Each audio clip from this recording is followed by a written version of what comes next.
This is the Bianchi FX-Type GX 12-speed. It's got a 12-speed drivetrain, 11 to 50 tooth, really wide spread for those steep climbs or kind of a heavy start. This bike does weigh 57 pounds, and that's with the Bosch PowerTube 500. That's only 6.4 pounds. A lot of the other models from Bianchi I've seen have like the 625 watt-hour battery. That's 7.7 pounds, so they're trying to save some weight there. And there's some really nice components here. Manganese rails on this Veloman branded saddle. By the way, that's their in-house brand, so you'll see that here on the dropper post, as well as the handlebars and some other spots.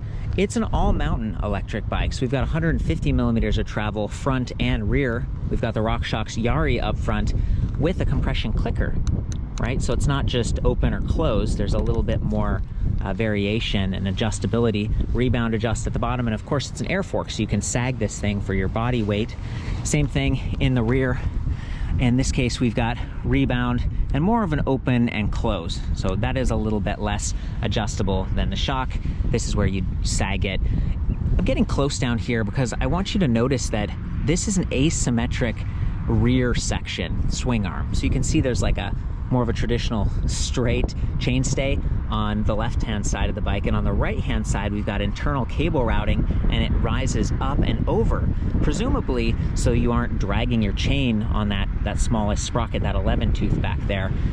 Really interesting to see. A lot of custom work and energy and time went into making this bike with all the internal routing and integrated lights and stuff that I'm going to highlight in a little bit.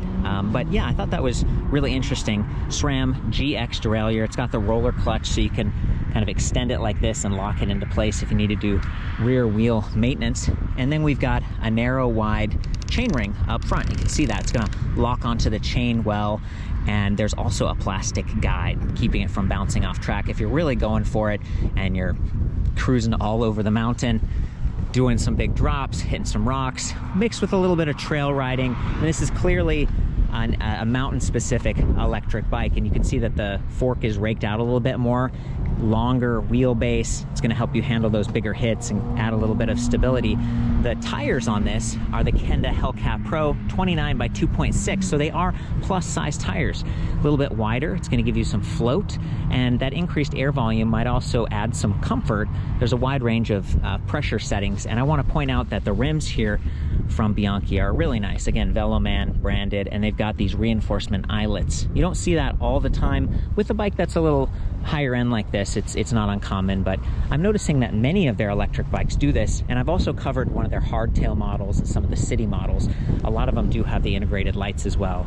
As cool as this headlight is, sometimes I wonder if it's going to get blocked from shining down and actually lighting up the trail because of the position of this plastic mud guard. I feel like this is more of a B-scene headlight. Got a bunch of little micro LEDs on the side. Same thing back here on the seat stays. Just remarkable, especially for a mountain bike. A lot of times you don't have any lights, so being able to run both of those off the main battery, no one's going to be able to steal these off your bike. They're just really clean. They probably add a little bit of weight, but I think it's pretty cool. I mean, I like this. I just wish that, you know, if this was able to point where you steer, that would be nice. And if it aimed down a little bit better. I've heard that maybe it's a little bit adjustable.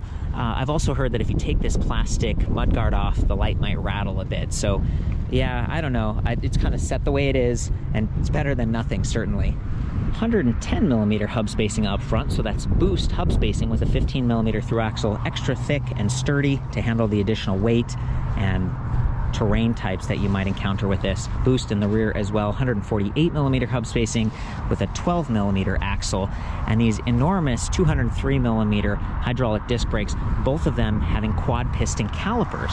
And these are Shimano. I've seen some Tektro parts on a few of the other bikes. It sort of depends on supply chain. I like these ones. Highly adjustable reach, just 2-finger levers, because you've got such a wide disc rotor here. You're getting an excellent mechanical advantage, as well as improved cooling, and then spreading out the force with that quad piston caliper setup down there. So I like this. I also like the grips. They're sort of unique to Bianchi. See, they're branded. They do lock in place. We've got the seat post dropper I talked about earlier, 31.6 6mm in case you want to swap that out or upgrade it at some point. You have a unique seat post clamp design where you need a tool to adjust this hex bolt here. So it's not like a quick release that I see a lot of times on these bikes. You kind of set it, make sure it's all set up, and then of course you can use the dropper to lower that saddle and use your legs for shock absorbing if you're dropping some bigger hits. That way you're not slamming into that saddle. Raise it to climb and lower it to descend. 170mm FSA crank arms, and these are the pedals that come with the bike. They have a steel outer cage, which can kind of get bent and sharpened if the bike tips over a lot and then rust. So I would replace these pretty quickly, but they're good for test rides. If you go into a shop and you're looking at this bike, you can just hop right on and pedal around. Bianchi does have a pretty enormous network of like 278 dealers in North America, so you can go look at this bike in person, take it out for a test ride. 3 frame sizes, 2 colorways. This has sort of the teal, bright blue. It's one of their signature colors, and there's another one that's just matte or sort of a satin black that looks really nice. In both cases, the cables and everything sort of hide, and the bike looks really cohesive. Coming back to the left-hand side, I talked about the pedals a little bit before.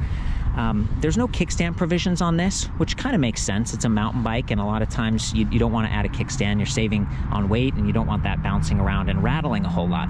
But the thing is, unless you have a bike stand like this, a lot of times you're kind of leaning the bike up against a wall. But with a 57-pound bike, I mean, that's a little bit, could be precarious. You don't want it to tip.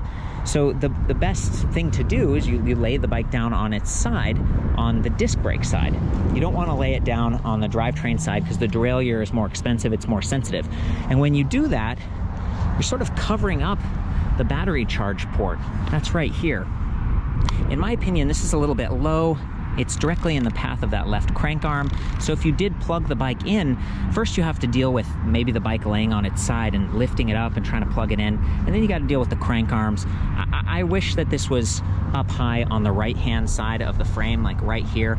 That'd be a little bit easier to deal with. Now, thankfully, they're giving you the Bosch standard 4-amp charger. This one's a little bit faster. They do have a compact 2-amp charger, but with a higher capacity battery, this is the way to go. Weighs about 1.7 pounds. 4 amps, goes pretty quick, and it has a proprietary interface that's fairly durable. So even if this does get snagged, it shouldn't crack and shouldn't be too much of a problem.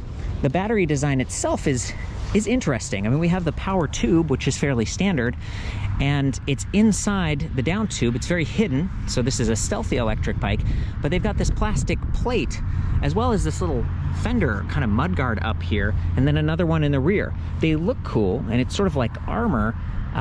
But in this case, you know, there's some trade-offs to consider. So this one is a new generation, so it actually just pulls off, and then you pull it straight down, and the battery comes out, exposing the key. There we go. So you can remove the battery just like any of our other T-types, C-types, or E-Omnia series bikes. That's great. And it's Avis, so you can get the key to light kind of thing going. So you would insert the keys, twist, this goes to the first level. Right. It's like a safety stop, and then there's a little button right here. Pull it the rest of the way out. And one thing to remember about the Avis key is don't lose the card. Make sure you keep your card for your bike, because that is your key to getting replacement keys if you do lose your key. Good advice. Thanks, man. Again, 6.4 pounds on that battery. I would consider taking it off the bike if I was hauling this using like a rack for my car. Even the platform racks, sometimes they have a maximum weight limit, and just reduce the weight as much as possible. Also, extreme heat is going to degrade those lithium-ion cells over time. You won't get as many full charge cycles, and extreme cold is going to temporarily stunt your range. So I've heard that it's best to keep these in a cool, dry location. And if you know you're not going to be riding for a while, you want to store it at 50% and try to keep it even. Try not to let it get all the way down to 0. That's also kind of hard on the cells. The shifter mechanism is e-bike specific from SRAM. You only get one click in either direction, and the idea is that you're not going to be shifting through a bunch of gears really quickly, and, you know, up to 85 newton meters of torque flowing through this drivetrain. You could sometimes bend the sprocket teeth or break the chain. So I think that's pretty thoughtfully done. Plus, the Bosch system, it's measuring pedal cadence, pedal torque, and rear wheel speed over 1,000 times per second, and their shift detection. So the idea is it's listening for changes in pressure that resemble shifting, and it eases back a little bit, just like you should do as a rider. You kind of like ease off a little bit as you're shifting gears, and it's going to happen much more smoothly. So between the shifter and Bosch, I feel like that's pretty good. This is going to come with a 2-year comprehensive warranty. That's all the Bosch stuff, and they've got Bosch certified dealers all around the country, all around the world that are familiar with these parts. Everything is, you know, pretty well supported for over a decade is what I've seen, especially on like the power packs and stuff. This is the Performance Line CX, and again, 85 Newton meters of torque with the Purion display and the PowerTube 500. It is not part of the Smart System. So you're going to be able to use a smartphone app called eBike Connect that gives you some GPS route planning. You can do a heart rate monitor, but you're not going to be able to adjust the power profiles on your assist levels like you would with the new eBike Flow app. And the chargers are different, the batteries are different. So I just want to call that out. This is sort of the last generation technology, but it's top of the line in terms of the integration and just the performance. It's basically the same performance on the motor. So the display that comes with this bike is kind of the entry point from Bosch. It's the Purion. We got a power button up top, plus, minus, and walk mode. Tap walk mode and then hold plus, it would activate. I'm not actually seeing it function. Sometimes companies need to update the firmware, or you could work with your shop to get that going, but could be pretty useful if you're out there and you get a flat tire, or you're just climbing something that's too steep and you need a little bit of help. At the top, we've got our current speed in miles per hour. We can change that by holding minus and tapping the power button real quick like that. In the middle, we have assist level, as well as some other readouts that I'll show you in a second. And then we've got our lights indicator, hold plus to activate the lights. 5-bar battery infographic, which isn't super precise. I mean, each block represents 20%, but there's another menu here for range. So if we hold minus for a second, we got trip distance, total distance, and by the way, anytime you press plus or minus, it temporarily shows your assist level, and then it goes back to the menu where you're looking at.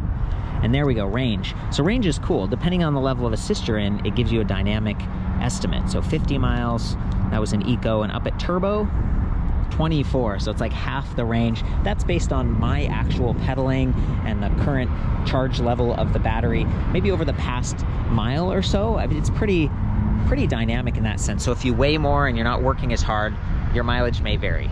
EMTB mode is pretty cool. This mode, it's sort of like do everything, where it's listening a little bit more to your pedal torque, and it's not like a set power band. It's sort of like the full potential. You can go really low power output if you're not pushing very hard, and as soon as you really push down, you'll be able to climb almost anything. Probably have trouble keeping that front wheel down. Okay, we're in turbo, highest level of assist. I'm just going to pedal around so you can see that motor in action.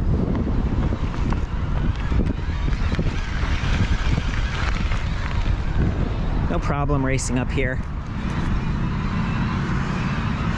Fairly stable with those plus size tires, even with that raked out fork.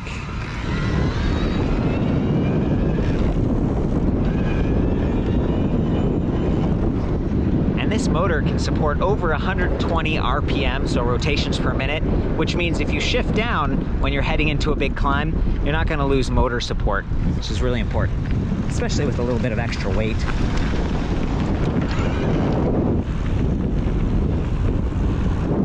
No problem braking either. Those larger rotors, one-handed like this, I'm able to balance decently and just explore this area. Look at that, really nice. Even in turbo mode, it's very dynamic. It's not the kind of motor that throws you off or feels overwhelming. It does take a little bit more energy and produces a bit more noise because of that high torque.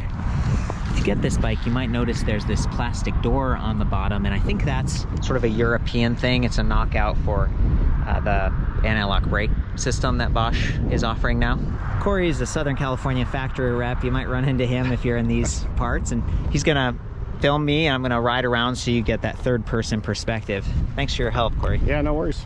Appreciate it. Yep. I'm in turbo mode here. Oh, look out. That's right. All right.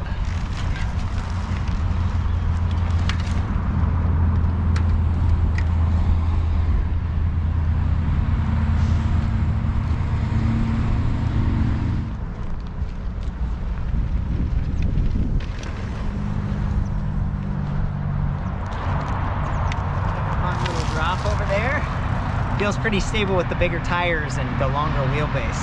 Thanks, Corey. Yep.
Well guys, that's the Bianchi E-Omnia FX-Type GX 12-speed. I think we got it. FX, probably full suspension. It's an all-mountain model from them. 2 colorways, 3 frame sizes, whole bunch of dealers. Bianchi's been around for like 100 years. Italian brand. It's neat to see this. It's fun to go for a little ride, get to test several of their bikes. This is a free review.